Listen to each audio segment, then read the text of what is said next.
तो भगवान अपने नामों में क्योंकि अपनी सारी शक्ति डाल देते हैं, इसलिए जो भी व्यक्ति उनका नाम जप करता है तो स्वाभाविक ही उसके अंदर भगवान के प्रति श्रद्धा बढ़ जाती है, उसके अनर्थ, उसका कल्मश धीरे धीरे समाप्त होने लगता है और वो भगवान के जो है नजदीक, भगवान से प्रेम उसका बढ़ने लगता है। इसलिए वो भगवान जिन्हें शास्त्रों में, वेदों में कई जगहों पर निराकार कहा गया है, हर जगह व्याप्त जिन्हें कहते हैं, वो भगवान जिन्हें योगी जन अपने हृदय में देख लेते हैं, योग साधना के द्वारा यम, नियम, आसन, प्राणायाम, प्रत्याहार, धारणा, ध्यान, समाधि, तब भगवान का दर्शन कर पाते हैं। या फिर वो भगवान जो गोलोक वृंदावन धाम में अपनी भुजाओं से सुंदर बांसुरी पकड़े हैं और गोप और गोपियों के साथ खड़े हैं और आनंद ले रहे हैं। तो भगवान को जानने की तीन विधि है, एक है निराकार, सर्व जगह व्याप्त, और दूसरा है भगवान को परमात्मा के रूप में हृदय में देखना, कण कण में देखना, और तीसरा है भगवान की साकार भक्ति करना। अर्जुन ने भगवत गीता में भगवान कृष्ण से पूछा कि भगवान मैं किस रूप की भक्ति करूं, साकार रूप में भक्ति करूं या निराकार रूप में? भगवान कृष्ण ने कहा, अर्जुन, जिनको भी ये देह मिला है उनके लिए निराकार रूप में मेरी भक्ति करना बहुत ही कष्टप्रद है, मुश्किल है बहुत। इसलिए साकार रूप में ही मेरा भजन करो, मेरा कीर्तन करो, मुझ में ध्यान लगाओ। तो इसलिए भगवान कृष्ण ने गीता के अंत में कहा, मन मना भव मत भक्तो मद्याजी माम नमस्कुरु माम वेश्य से सत्यम के प्रति जानो प्रियो से। अगर कोई व्यक्ति इन चार कामों को करता है तो भगवान के धाम को प्राप्त कर लेता है। वो चार काम क्या है? कृष्ण कहते हैं, जो आपने अपना मन दुनिया को दिया हुआ है, जन धन को दिया हुआ है, भोग विलास को दिया हुआ है, उस मन को किसे दो? मुझे अर्पित कर दो। अपना मन मुझ में लगाओ, मेरे भक्त बनो। साफ कहा भगवान ने, मेरे भक्त बनो।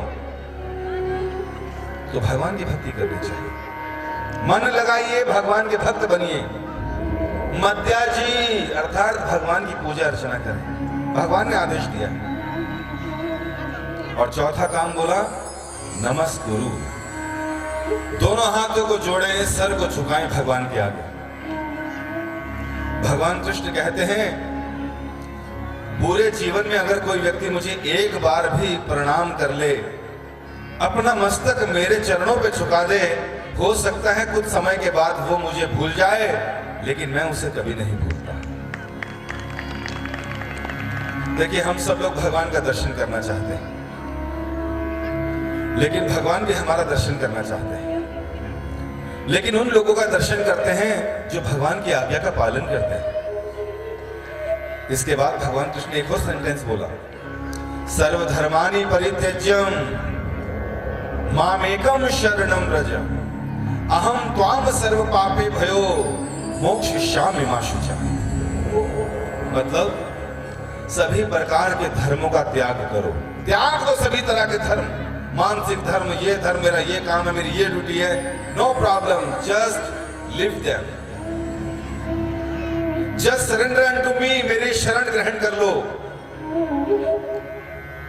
नहीं नहीं, मैं तो ये भी करता हूं, मैं तो वहां भी जाता हूं, मैं तो इसको भी खुश करता हूं, मैं सबको खुश रखता हूं।